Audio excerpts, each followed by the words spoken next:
ನಮ್ಮ ಜೊತೆ ಮಾತನಾಡೋದಕ್ಕೆ ಮಲ್ಲೇಶ್ವರಂ ಶಾಸಕರಾದಂಥ ಅಶ್ವಥ್ ನಾರಾಯಣ ಅವರಿದ್ದಾರೆ. ಅವ್ರಿಗೆ ಮಾತಾಡ್ಸೋಣ. ಸರ್ ನಮಸ್ತೆ. ಸರ್, ಮೊದಲನೇದಾಗಿ ಬಸವರಾಜ ರಾಯರೆಡ್ಡಿ ಅವರ ಒಂದು ಸ್ಟೇಟ್ಮೆಂಟ್ ಏನಿದೆ ಅಂದ್ರೆ ಭ್ರಷ್ಟಾಚಾರದಲ್ಲಿ ರಾಜ್ಯ ನಂಬರ್ 1 ಇದೆ ಅಂತ ಹೇಳಿದ್ದಾರೆ. ಇದ್ರ ಬಗ್ಗೆ ಏನ್ ಹೇಳ್ತೀರಿ ಸರ್? ಇದ್ರ ಬಗ್ಗೆ ಅನುಮಾನನೇ ಇಲ್ಲ. ಇವತ್ತು ಕರ್ನಾಟಕ ಕಾಂಗ್ರೆಸ್ ಸರ್ಕಾರ ಅಧಿಕಾರದಲ್ಲಿರುವಂಥ ಈ ಅವಧಿಯಲ್ಲಿ ಕರ್ನಾಟಕವನ್ನು ಭ್ರಷ್ಟಾಚಾರಕ್ಕೆ ಹೆಸರುವಾಸಿ ಮಾಡಿದ್ದಾರೆ. ಇಲ್ಲಿ ಯಾವ ಬಂಡವಾಳ ಹೂಡಿಕೆ, ಯಾವ ವ್ಯಾಪಾರ ಮಾಡಲಿಕ್ಕೆ, ಏನೇ ಕೆಲಸ ಮಾಡಲಿಕ್ಕೆ ಎಲ್ಲದಕ್ಕೂ ಅನುಕೂಲಕರವಾಗಿಲ್ಲ, ಎಲ್ಲ ವಿರುದ್ಧವಾಗಿದೆ.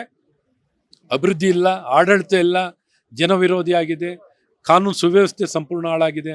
ಮತ್ತು ಭ್ರಷ್ಟಾಚಾರಕ್ಕೆ ನಂಬರ್ 1 ಅಂತ ಅವರು ಮುಖ್ಯಮಂತ್ರಿ ಆರ್ಥಿಕ ಸಲಹೆಗಾರರು ಈ ಮಾತನ್ನು ಹೇಳ್ತಾ ಇರ್ಬೇಕಾದ್ರೆ ಅದೇನು ಸತ್ಯಕ್ಕೆ ದೂರವಾಗಿರೋದು? ಸತ್ಯನೇ ಅದು, ಎಲ್ಲರಿಗೂ ಗೊತ್ತಿತ್ತು. ಇವತ್ತು ಅವರು ಆಡಳಿತ ಪಕ್ಷದಲ್ಲಿ ಮುಖ್ಯಮಂತ್ರಿ ಸಲಹೆಗಾರರು ಈ ಮಾತನ್ನು ಹೇಳ್ತಾರೆ ಅಂದರೆ ಇವತ್ತು ಅವ್ರಿಗೂ ನೋವನ್ನ ತಡ್ಕೊಳಕ್ಕಾಗಿಲ್ಲ. ಈ ಅನ್ಯಾಯವನ್ನು ನಡೀತಿರೋದು, ಈ ಭ್ರಷ್ಟಾಚಾರವನ್ನು ಏನು ನಡೀತಿದೆ ಕರ್ನಾಟಕ ರಾಜ್ಯದಲ್ಲಿ, ಇದೆಲ್ಲ ಒಂದು ಕಡೆ ಸಹಿಸ್ಕೊಳ್ಳೋ ಪ್ರಶ್ನೆನೇ ಇಲ್ಲ. ಇದನ್ನು ಭಾಳ ಸ್ಪಷ್ಟವಾಗಿ ವ್ಯಕ್ತಪಡಿಸಬೇಕು ಅನ್ನೋಂಥ ಅವರ ಭಾವನೆಯನ್ನು ಇವತ್ತು ಮಾಧ್ಯಮದ ಮೂಲಕ ವ್ಯಕ್ತಪಡಿಸಿದ್ದಾರೆ. ಹಾಗಾಗಿ ಸತ್ಯವನ್ನೇ ಇವತ್ತು ಬಸವರಾಜ ರಾಯರೆಡ್ಡಿ ಕರ್ನಾಟಕದ ಕಾಂಗ್ರೆಸ್ ಸರ್ಕಾರದ ವಿಚಾರದಲ್ಲಿ ಏನು ಹೇಳಿದಾರೋ ಸತ್ಯ.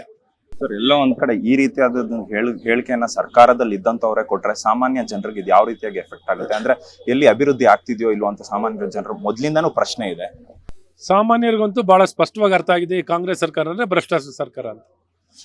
ಸಾಮಾನ್ಯರಿಗಂತೂ ಭಾಳ ಚೆನ್ನಾಗಿ ಗೊತ್ತಿದೆ. ಅವ್ರು ನೋಡ್ತಾ ಇದಾರಲ್ಲ, ದಿನನಿತ್ಯ ಅನುಭವಿಸ್ತಿರೋರು ಯಾರು? ಸಾಮಾನ್ಯ ಮನುಷ್ಯರೇ, ಜನರೇ. ಸೊ ಜನರು ಅನುಭವಿಸ್ತಾ ಇರೋದು. ಸೊ ಈ ಅನುಭವಿಸ್ತಿರೋಂಥ ಜನರಿಗೆ ಭಾಳ ಸ್ಪಷ್ಟವಾಗಿದೆ ಇವ್ರು ಯಾವ ರೀತಿ ಕೆಟ್ಟ ಆಡಳಿತ, ಭ್ರಷ್ಟ ಸರ್ಕಾರವನ್ನು ಕೊಡ್ತಿದ್ದಾರೆ. ಹಾಗಾಗಿ ಇದನ್ನು ಬಯಲಿಗೆ ಎಳೆದಿದ್ದಾರೆ. ಇವತ್ತು ಮುಖ್ಯಮಂತ್ರಿ ಸಲಹೆಗಾರ ಹೇಳಿರುವಂಥದ್ದು ಕರ್ನಾಟಕ ಕಾಂಗ್ರೆಸ್ ಸರ್ಕಾರ ವಿಚಾರದ್ದು ಸತ್ಯವಾಗಿದೆ. ಸರ್, ಈ ಹಿಂದೆ ನಿಮ್ಮ ಸರ್ಕಾರ ಇದ್ದಂತ ಸಂದರ್ಭದಲ್ಲಿ ಅವ್ರು ಆರೋಪ ಕೂಡ ಮಾಡಿದ್ರು ಕಾಂಗ್ರೆಸ್ನವರು. ಮತ್ತೆ ಈಗ ನೀವು ವಿರೋಧ ಪಕ್ಷದಲ್ಲಿದ್ದೀರಾ, ಅವ್ರ ಪಕ್ಷದವರೇ ಆರೋಪ ಮಾಡ್ತಿದ್ದಾರೆ. ಇದನ್ನೇನು ಯಾವ ರೀತಿಯಾಗಿ ನೋಡ್ತೀರಾ? ಇದು ನೋಡಿ, ಸತ್ಯಕ್ಕೆ ದೂರವಾಗಿರೋದು ಅಂತ ಈಗಾಗಲೇ 2 ವರ್ಷ ಆಗ್ತಾ ಬರ್ತಿದೆ. ಅವರನ್ನು ನೀವು ನಿರೂಪಿಸೋಕ್ಕಾಗಿಲ್ಲ. ಬರೀ ಸುಳ್ಳು ಆರೋಪ ಮಾಡಿದ್ರು ನಮ್ಮ ಮೇಲೆ. ಆದರೆ ಇವ್ರ ಮೇಲಿರೋ ಸತ್ಯ ಆರೋಪ ಇವಾಗ ನೋಡಿದ್ರೆ ವಾಲ್ಮೀಕಿ ನಿಗಮದಲ್ಲಿ 100% ಭ್ರಷ್ಟಾಚಾರ ಆಗಿತ್ತು. ಮೂಡಾದಲ್ಲಾಗಲಿ ಈ ರೀತಿ ಅಧಿಕಾರಿಗಳು, ಸರ್ಕಾರಿ ಅಧಿಕಾರಿಗಳು ಆತ್ಮಹತ್ಯೆ ಮಾಡ್ಕೋತಿರೋದು ಇತಿಹಾಸದಲ್ಲಿ ಎಲ್ಲರೂ ನೋಡಿದ್ದೀರಾ. ಡೆತ್ ನೋಟ್ಗಳು, ನಮ್ಮ ಹತ್ರ ದುಡ್ಡು ಕೇಳಿದ್ರು, ಕಿರ್ಕೊಳ ಕೊಟ್ಟರು, ಹಣ ಬೇಡಿಕೆ ಇಟ್ಟಿದ್ರು, ಏನೇ ವರ್ಗಾವಣೆ ಮಾಡಬೇಕು ಅಂದರೆ ನನಗೆ ಇಷ್ಟು ಹಣ ಕೊಡು, ಈ ರೀತಿ ಎಲ್ಲ ನೋಡಿದ್ದೀರಾ. ವರ್ಗಾವಣೆ ದಂಧೆ ಇಷ್ಟು ಬಹಿರಂಗವಾಗಿ ಎಲ್ಲ ಬಿಟ್ಟು ನಿಂತಿರೋದು. ಮತ್ತು ಸರ್ಕಾರದಲ್ಲಿ ಅಧಿಕಾರಿಗಳು ನೋಡಿ, ಇವತ್ತು DG IGP ಅವರಿಗೆ contract extension, ACS principal secretary CM ಅವರಿಗೆ ಕಾಂಟ್ರಾಕ್ಟ್ ಎಕ್ಸ್ಟೆನ್ಷನ್ ಎಲ್ಲ ನೋಡಿದ್ದೀರಾ